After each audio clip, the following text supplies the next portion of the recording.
লাম ইজহার বলো মুসাকিন তানবিন কয় প্রকারে পড়া যায় টোটাল ফেরুন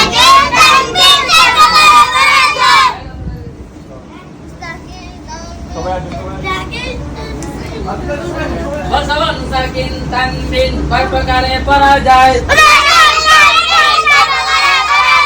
মদর হরফ যেখানে কি করিয়া পড়ব আমরা সেখানে বলো আবার মদর হরফ যেখানে কি করিয়া পড়ব আমরা সেখানে আবার বলেন মদর হরফ যেখানে সেখানে আবার বলেন বলেন আবার বলেন মদর হরফ যেখানে কয় আলিফ টাইন না পড়ব সেখানে পুরো পুরো মদর হরফ যেখানে কয় আলিফ টাইন না পড়ব সেখানে